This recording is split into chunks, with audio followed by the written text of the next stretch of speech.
আমি আলোচনা করব 3 দ্বারা বিভাজ্য সংখ্যা আমরা কিভাবে 5 সেকেন্ডের মধ্যে বের করতে পারবো। ঠিক আছে, দেখুন আমাদের এখানে প্রথম যে সংখ্যাটি আছে 3456 3456 আমরা দেখব যে এই সংখ্যাটি 3 দ্বারা বিভাজ্য কিনা। আমাদের অনেক সময় বিভিন্ন চাকরির পরীক্ষায়, বিভিন্ন প্রতিযোগিতামূলক পরীক্ষায় অনেক বড় বড় সংখ্যাগুলো থাকে, বলা থাকে কোনটি 3 দ্বারা বিভাজ্য।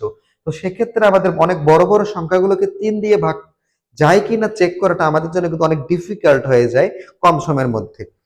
তো আমরা জাস্ট একটা টেকনিক অবলম্বন করবো। দেখুন এখানে আছে কি 3456, 3 প্লাস 4 প্লাস 5 প্লাস 6, আমরা এই সংখ্যার ডিজিট গুলো যোগ করে নেব।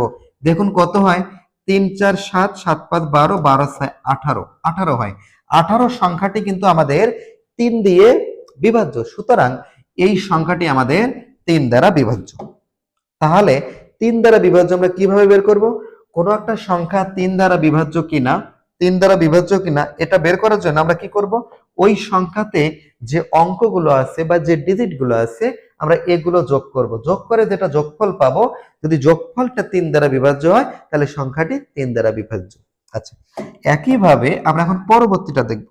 দেখুন পরবর্তী ম্যাথটা কি আছে, 1 2 3 1 2 3, পরবর্তী সংখ্যা আছে 1 2 3 7 6, আমরা যোগ করব 1 আর 2 কত হবে, 1 যোগ 2 যোগ 3 যোগ 7 যোগ 6, 1 আর 2 এর 3, 3 3 6, 6 7 13, 13 6 19, 19 কিন্তু আমাদের 3 দ্বারা বিভাজ্য নয়, সুতরাং এই সংখ্যাটিও আমাদের 3 দ্বারা বিভাজ্য নয়। আমরা একটু চেক করে দেখতে পারি। দেখুন কত, 1 2 3 7 6, আচ্ছা দেখি আমরা কি হয়, 1 2 3 7 6 ভাগ 3, দেখুন কত হয়, দেখুন একটা ভগ্নাংশ চলে আসছে, তার মানে 3 দ্বারা এটা ভাগ যাবে না, 3 দ্বারা ভাগ যাবে না, দশমিক সংখ্যা চলে আসছে। ঠিক আছে, এখন আমরা পরবর্তী ম্যাথটা দেখব, 2 3 7 6 কত আছে, 2 3 7 6, এই সংখ্যাটি 3 দ্বারা বিভাজ্য কিনা আমরা দেখব।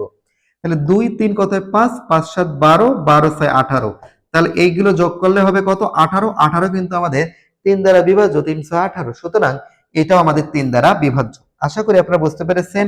আমি এখন পরবর্তী ম্যাথে যাব। দেখুন কি বলা আছে, সরি কি বলা আছে, 93696, 936, তারপর কত আছে 96, ঠিক আছে, এগুলো যোগ করলে কত হবে, এগুলো যোগ করলে কত হবে, 9 3 12, 12 6 18, 18 9 27, 27 6 কত হবে 33, 33 কিন্তু আমাদের 3 দ্বারা বিভাজ্য, সুতরাং এই সংখ্যাটিও 3 দ্বারা বিভাজ্য। আমি আরো একটা টেকনিক আপনাদেরকে বলে দেব, সেটা হচ্ছে যদি কোনো সংখ্যার সকল ডিজিট 3 দ্বারা বিভাজ্য হয়, আবারও বলছি, যদি কোনো সংখ্যার সকল ডিজিট 3 দ্বারা বিভাজ্য হয় তাহলে সেই সংখ্যাটি আমাদের 3 দ্বারা বিভাজ্য, সেক্ষেত্রে যোগ করে বের করারও কোনো প্রয়োজন নেই। দেখুন এই সংখ্যাটিতে 9 3 6 9, এখানে সবগুলো কিন্তু 3 6 9 আছে, অন্য কোনো ডিজিট কিন্তু নাই, এরা সবাই কিন্তু 3 দ্বারা বিভাজ্য, সুতরাং এই সংখ্যাটি নিঃসন্দেহে 3 দ্বারা বিভাজ্য। আচ্ছা, আমি এখন অনেক বড় একটা সংখ্যা লিখব,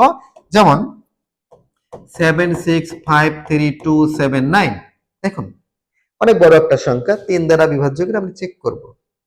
তাহলে কি করব, সবগুলো ডিজিট আমি যোগ করব। তাহলে 7 6 13, 13 5 18, 18 3 কত 21, 21 2 23, 23 7 30, 30 আর 9 কত হয় 39, তাহলে সবগুলো ডিজিট যোগ করলে আবার 39 হবে, 39 কিন্তু 3 দ্বারা বিভাজ্য, 3 দ্বারা 39, সুতরাং এই সংখ্যাটি 3 দ্বারা বিভাজ্য। আমি তারপর একটু চেক করে দেখাতে পারি আপনাদেরকে, কত আছে দেখুন, 765, 765 প্লাস কত হবে 3279, 3279 ভাগ করব কত দিয়ে, 3 দিয়ে, দেখুন 3 দ্বারা কিন্তু নিঃশেষে বিভাজ্য হয়ে গেছে। তো আমাদের আজকের আলোচনা এ পর্যন্তই। সবাই ভালো থাকবেন, সুস্থ থাকবেন, আসসালামু আলাইকুম।